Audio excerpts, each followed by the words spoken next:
everybody, it's the Matt Kwazaborski Show calling you live and direct from Brigantine, New Jersey. If you don't know where Brigantine is, I'm about a small island just north of Atlantic City. We're about 36 hours away from a major snowstorm, and it's freezing cold here, but I'm only half a block from the beach. This is the Matt Kwazaborski Show, and I'm joined by two of my really great friends from Loyola University, New Orleans. Yes, New Orleans, not Maryland, not Chicago, not Marymount, but New Orleans. We were all college buddies in the same fraternity, lived in the same frat house for a little while together, and want to talk about the impact of the recent retirement of Sean Payton this week, creating shockwaves not just in the NFL community, but also in the New Orleans, Louisiana community, and also that Drew Brees, the longtime quarterback of the New Orleans Saints, who they are kind of linked together. But I want to give a little background. So I'm from Philadelphia, and I spent 10 years in New Orleans, Louisiana. I come from a city that has 4 major sports teams, not just an NFL team. I'm joined by JT Hannon, who is a native of Washington, D.C. area, who grew up rooting for 3 to 4 sports teams, but has been living in New Orleans for about the past 25 years and has rich ties to the New Orleans area through his great uncle, the famous Archbishop Philip Hannon, who really rejuvenated the Catholic community in New Orleans after Hurricane Betsy and was so well revered that he had a high school named after him, amongst many, many monuments to the man. And also joined by Chad Dannenhauer, who is a Louisiana native. He is from Mandeville, Louisiana, which is on the North Shore, which means he grew up about 25 miles north of New Orleans, Louisiana, and is a lifelong Saints fan. And to give you some perception, if you are a fan, if you're from a city like Philadelphia or Washington, we always have sports teams to root for, right? So when the Eagles would play or the Redskins or the football team would play on a Sunday, Monday, the town was kind of jumping, everyone's springing their step. And when you lost, it was also depressing. However, during the entire sports team, maybe the Phillies, the baseball team was still playing in September, October. We had the basketball NBA Sixers, and we also had the NHL Philadelphia Flyers playing around the same time. So there's something to distract us. When I first got to New Orleans in 1993, fall of 93, it quickly realized that the Saints were the only professional sports team in town that only played 25% of the year. That was it. That was a very hard adjustment, but it also kind of rooted in me how much the Saints meant not just to New Orleans, but to the Louisiana and the region. And I'm talking about along the Gulf shores of Mississippi, going into the state of Mississippi, going into Alabama, maybe touching the Panhandle in Florida and stretching all the way west to the Texas border. The Saints had a tremendous impact. Geography, there's only the Houston Texans 6 hours to the west. You had the Atlanta Falcons, who are the main rivals, about an 8-hour drive to the northeast of New Orleans. And then Tampa, who's recently become a rival that's about a plane ride away or a 10-hour car ride. And the other interesting part about Sean Payton and Drew Brees is that they were both hired 6 months after Hurricane Katrina. Hurricane Katrina destroyed the city of New Orleans and part of the North Shore in August of 2005, flooded 80% of the city. The Saints had cleaned house after 2005, got rid of Jim Haslett, whatever. And then on January the 17th, 2006, 5 months after Katrina, Sean Payton is hired away from the Cowboys to become the 14th head coach of the Saints franchise, and he's joined 2 months later by Drew Brees, who was coming off a massive shoulder tear, was being replaced in San Diego by Phillip Rivers, and had lost out on becoming the Miami Dolphins quarterback as they selected Dante Culpepper. But the Drew Brees and Sean Payton hirings have transformed the New Orleans community, and the Saints, the community, brought a Super Bowl in February of 2010, and just amazing accomplishments. And I just didn't want to get lost in the changing from Sean Payton to whoever the next coach is, whoever's going to quarterback the Saints. And I'm going to stop right there with my beginning there. So welcome, gentlemen. Thank you for coming to the show, Chad and JT. Thanks, Cross. I appreciate you having us. JT, you there?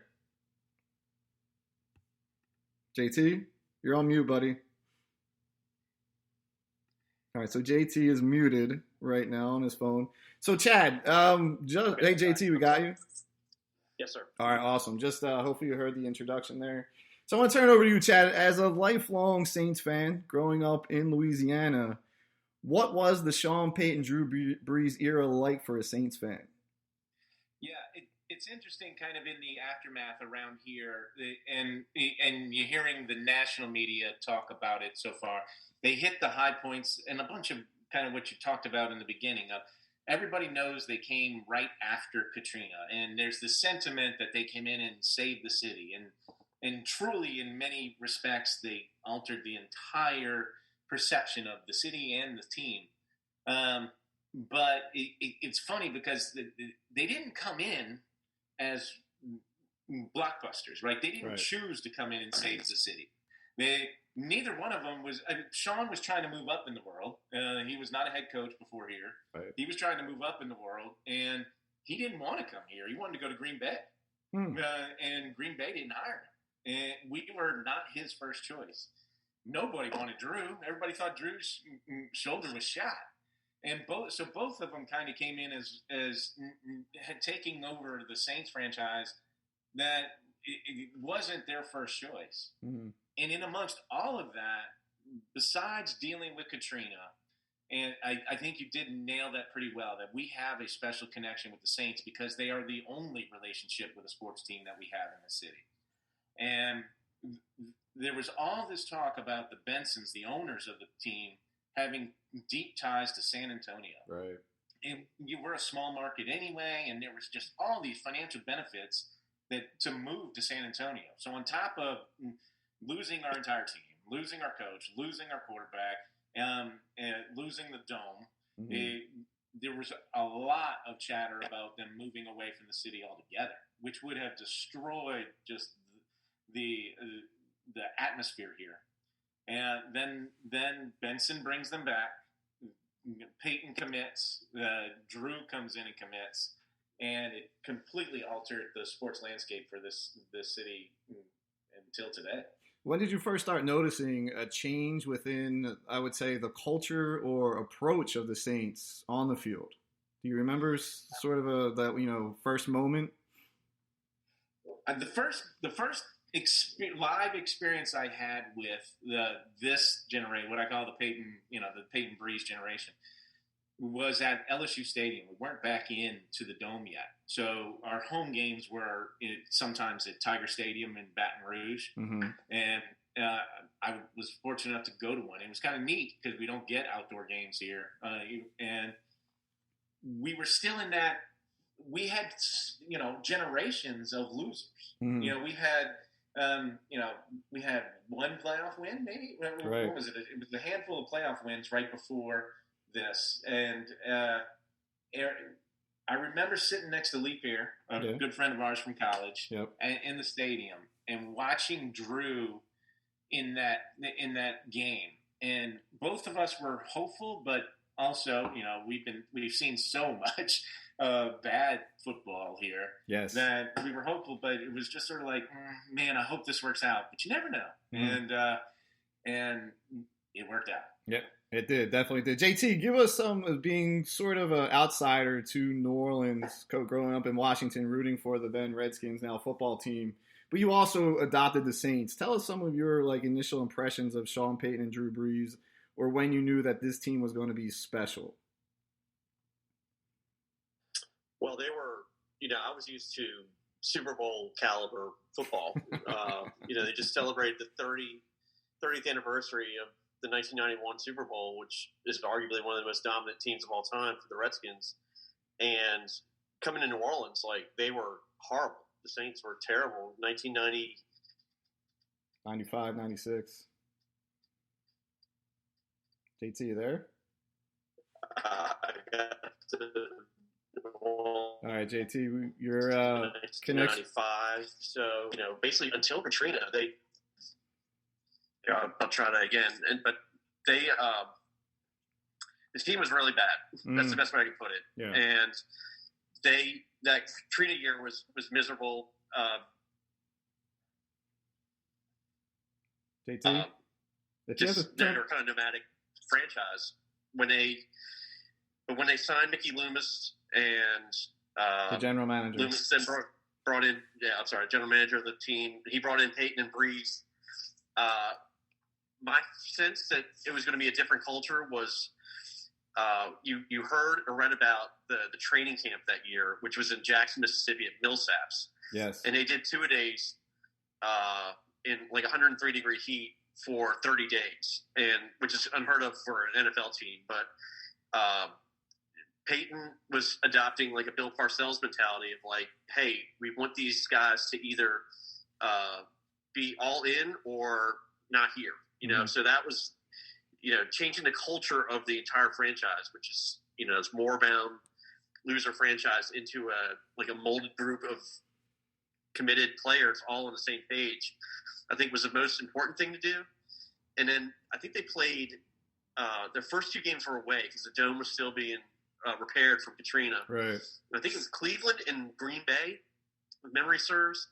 And Brees looked okay in those games, but like you could still see he was like trying to get the shoulder kind of back in order. But then the dome coming game, which was the Monday Night Football, I think it was September 26, 2006.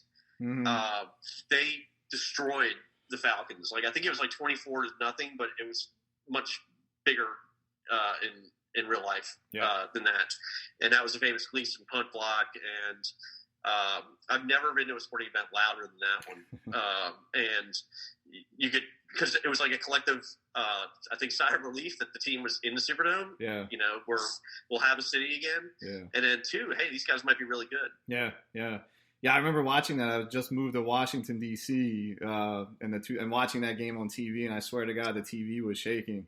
And just talking about how bad the Saints were, Chad. I remember when you and I were living at the fraternity house. You had season tickets during the Mike Dickett debacle, and you would go to the first game the Saints lost, and you come into the house. The Saints still have a shot at a 15-1 record, and they got all the way to like 0-6, and you'd walk into the house and like Saints still have a shot at 10-6, and you just always had that optimism. And I think that's when I realized how bad the Saints were and how they were able to, within 10 years at that time, you didn't realize, but within 10 years, you guys would be Super Bowl contenders. What did it mean to you guys, or where were you guys when the Saints won the Super Bowl in 2010 against local boy Peyton Manning and the Indianapolis Colts? Chad, you could start us off. I had the Louisiana State bar exam the next day. Oh, man. When we were, I believe it was 9-0, I think we got to at some point, and I was at the firm, and it hit me. I looked up when the Super Bowl was when we were 9-0, and I realized it was the day after the bar exam, and I told the secretaries at my office, I said, "Put your money down. The Saints are going to win because I'm not going to be able to go." I didn't even know I was going to be able to watch, and I watched. So. Yeah, when they went to the Super Bowl, I was in New Orleans at my uncle's house, and who lives in Kenner, right, a couple blocks from where the bar exam is. Yeah, it's about a suburb of New Orleans. Yeah. Yeah, and we couldn't miss it. They say, the legend is that the night we won the Super Bowl, there wasn't a single arrest in New Orleans, And I say it's the legend. I've never actually verified that. Because the police will actually tell you that. And I'm telling you, it was gridlocked for probably 30 miles to Kenner, past Kenner to get to downtown, of just cars circling around, honking, hanging out of windows, standing through sunroofs. Everyone celebrating this without a single arrest. Wow. It was amazing. That's amazing. Amazing. JT? I was actually it was the most intense party I've ever been to, and I've been to a lot of them in New Orleans, where I was actually in Washington for this celebration, Washington Mardi Gras. Okay. So that was Thursday, Friday, Saturday, Super Bowl Sunday. Flew in that morning, and then watched the Super Bowl at our friend Robert LeBlanc's then new bar called Cape de Ville. Okay. And it just opened, and so we had a big private party, and Cape de Ville's right in the middle of the warehouse district, and it was pandemonium. And then all the traffic that Chad was talking about, that was all people traffic in the warehouse district, which is downtown New Orleans. So just people thronging into that area, and all up and down Bourbon Street. It was, and then the victory parade was that Wednesday or Tuesday? Yeah, Tuesday. So it was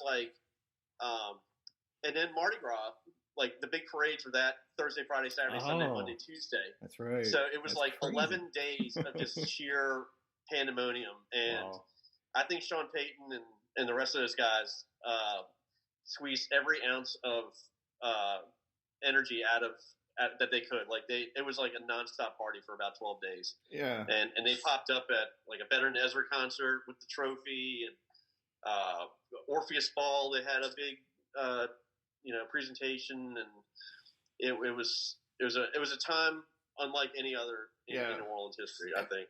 I remember the following training camp when they were interviewing Drew Brees, and they were asking about the aftermath of the Super Bowl and what it meant to the city and all that sort of thing. And he said, "Guys, I think that I could murder somebody in broad daylight on Canal Street and nobody would care."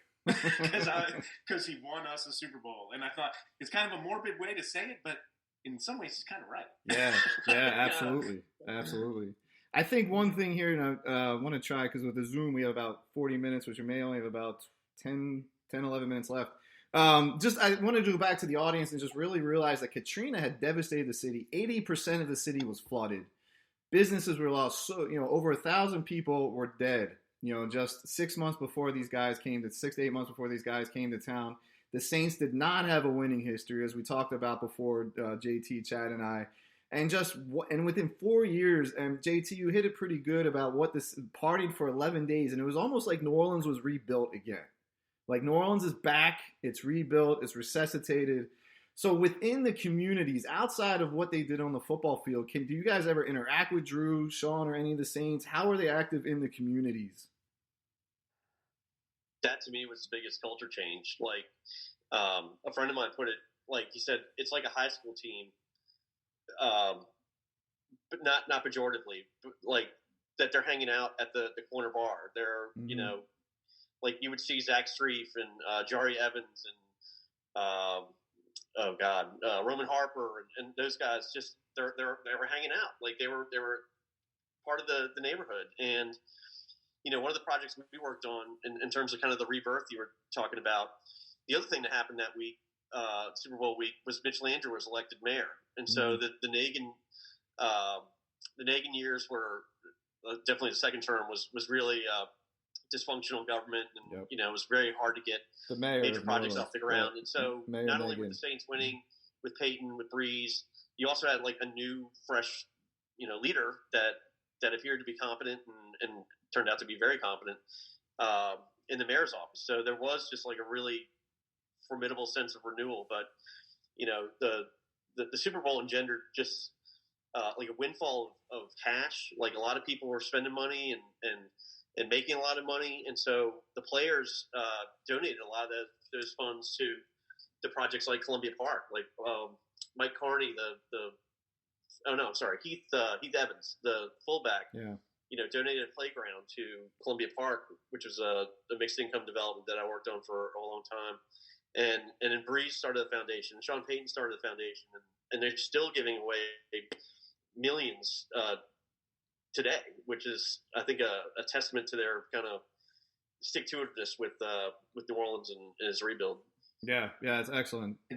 I think it changed the entire culture, though, not just donations and not just them coming in. I think prior to them, we had a leadership vacuum in this state. We never really had a true leader. We were excited when Ditka came. I was extremely excited when Ditka came. And by the time we got him, he was not as advertised. No. So then, I said when I first saw Peyton and Brees, we were skeptical. Their shift, their true, genuine charisma and real leadership permeated well beyond the Saints. It turned us from hey, let's try not to lose, but we'll accept it because that's what we're used to, guys, we're winners down here. And that permeated in business, that permeated in your lifestyle, that permeated all the way through the children of we're not second rate. And that lasted for 16 years. And that was their biggest impact. There was something that Drew had done. He ran over in the middle of training camp 2 years ago. I remember it. They videoed it. it was a special needs kid. He went over and signed something, and at that point I said, the one unique thing about Drew is there has not been a single time where I can say he did not do the right thing, and he didn't say the right words. There's not a single time where you can point to where he didn't do the right thing, and that changed the culture. Yeah, because it wasn't just 1 year, 4 year run. It was a 16-year run. I mean, of success. Right. You guys were contenders every year under Sean Payton, starting probably 2008, 2009, and I think the lasting longevity is what it's awesome that they're giving back to the community and they're good people. It seems like Sean Payton maybe not, but Drew definitely. But everyone had when you're in one place for a long time, they're also going to uncover a lot of things.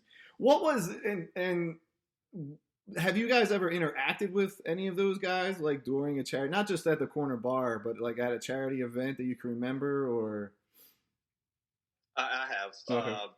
Brees played in the Pro-Am at the Zurich Classic for several years. He's a really good golfer, super nice guy.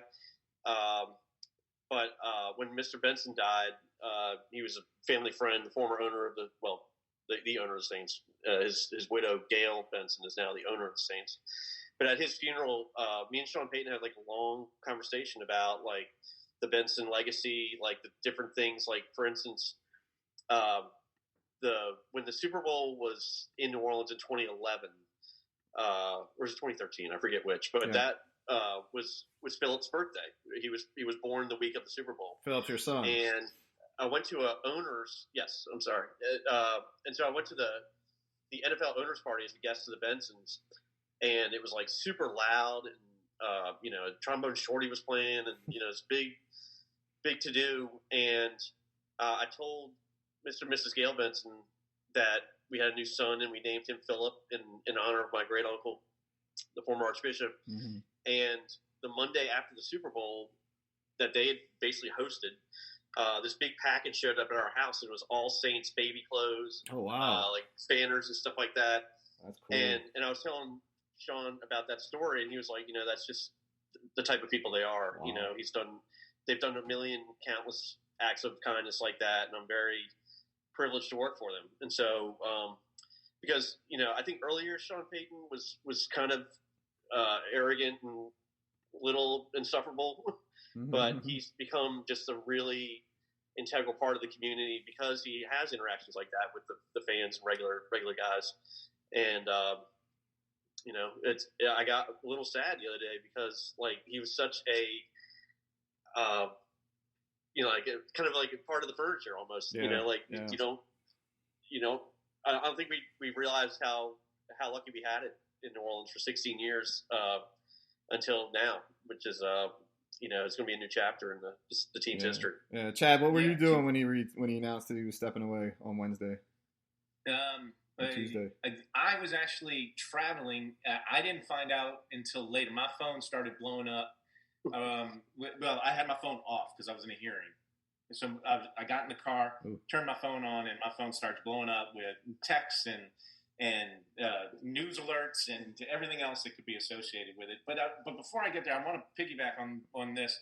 My interaction with Sean Payton isn't necessarily formal. He lives over here in our area. Well, I don't know if he currently does, but he did when we won the Super Bowl. And two things were unique about what I thought were unique about him. When we won the Super Bowl, he came home with the trophy. I don't know if it was the night, that night, but the week we won the Super Bowl, he came home with the trophy and drove around the neighborhood holding the trophy out of his car and showing it to the neighborhood. He celebrated the victory as a fan almost, not the Belichick, what are we doing next time? The Saban of, hey, I just finished, now we must start recruiting, we must start the next season today. He enjoyed it as much as anybody else did. Awesome. But my second part was he used to come to local high school football games, St. Paul's High School here, and he used to attend it. And someone of his stature could hold court there, right? He could come in and set up shop, and everybody would come kiss the ring. Yeah. That's not how he operated. He stood like you wouldn't even know he was there. Wow. The kids, as a recreation, hang out at the end zone, and they basically play tag football. he was there coaching the kids. And when I say kids, 8 to 12-year-old kids, he's there throwing the ball with 8 to 12-year-old kids, not there showing off who I am. Everybody come look at me. Right. His entire life over here was about football and about how do I coach these kids up and how do I improve these kids' lives. And it was really neat. That's awesome. That's an awesome story. It really is. You guys really hit the nail on the head with the impact of Sean Payton and Drew Brees within the community. And one guy that I like to talk about is Malcolm Jenkins, who was on, I think he was a rookie on that Super Bowl team, came to the Eagles and was a huge impact in our community, then went back to the Saints, and I'm sure he's given back to the community as well. So we sort of shared that. And watching you guys as an Eagles fan, obviously I keep an eye on the Saints, but we went through it with Andy Reid. You know, Andy Reid was just someone who changed around the fortunes of the Eagles franchise when he was hired in '99, and very, very similar track. And Sean Payton coached for the Eagles. He was a quarterbacks coach from '97 to '98 under Ray Rhodes. So that was a tremendous legacy that we have in common there. What's next for the Saints as we kind of wrap up the show? I'm hoping Zoom gives me some sort of warning that it's going to end. What's next? Who's next? Who's going to step in? Are they going to hire internally? Maybe promote former head coach Dennis Allen, current defensive coordinator? I think they will hire Dennis Allen and elevate Pete Carmichael to be offensive coordinator and try to keep the band together, you know, for one last run, because their roster is Super Bowl worthy. I mean, they have a really, really great defense. They have Michael Thomas coming back. And, you know, hopefully the real question to me is quarterback, you know, which it is for a lot of teams. But, you know, can they get a proven signal caller in? And I think Peyton leaving is detrimental to that effort because, like, I could really see, like, Russell Wilson coming down to work with Sean Payton. Now Sean Payton's not here. Right. Eric Bieniemy is from New Orleans. Is he really? And, yes. And he – I think deserves a coaching job and is obviously an offensive wizard, which, you know, could be a good fit for the type of system that we've run here for a long time. But no, my gut thinking is that they'll just kind of hire from within and try to keep as much stability as possible. Chad? Yeah, I think JT nailed it there. We have some internal leadership that seems to be ready to take the next step. I mean, Dennis Allen has stepped in on multiple occasions. We have such a unique history here in New Orleans of Sean not being able to coach for one reason or another, whether it be COVID or a suspension or we have to move. That Dennis has filled in admirably in all of those absences, and so he's shown that he can do it. Now, what is going to be interesting is the game planning. Sean was an exceptional game planner. You could always count on once a year over planning. Like you could just see the game plan was wrong, and because we might have just missed it. But he was an excellent game planner. And I don't know that. I just don't have a history with Allen as to whether or not he's game planning or his impact from that perspective. Yeah, it's definitely a change of the era, and I'm really happy you guys were able to jump on kind of the middle of the day down there in Louisiana, kind of the end of the day up here. Well, almost the end of the day up here in the East Coast. Maybe we can do this again. You know, we can set this up through Skype. We can go a little longer if I get one of those Zoom links where you can go on for as long as you want, pro setups or whatever. But I really do appreciate you guys. Thank you, Chad. Thank you, JT. Anytime, Matt. This was fun. Yeah, it was a lot of fun. Good, man. Stay warm, stay dry up there. Snow's coming. Thank you. I'm hoping I get out of here on time. I'll be deep doo-doo if I don't. So Yeah, you will be. Hold the snow off for a little bit. Thanks, everybody. It's been the Matt Kwasny-Borski Show, calling you live and direct from Brigantine, but I have my good buddies, JT, calling from Washington, D.C., Chad in Mandeville, which is a suburb of New Orleans, Louisiana, talking about the impact of Sean Payton and Drew Brees had on this, not just the New Orleans Saints and all the success, but how much they had an impact in the community. And I really think that's what's going to be not really talked about moving forward, and it should be highlighted, in my opinion, even as not a Saints fan. I want to thank all my loyal listeners for tuning in, and we're going to play the end of the song, Saints Go Marching In. Have a great day, everybody. Remember to inspire the inspiration. Do not wait for the inspiration to inspire you. Have a great day, everybody.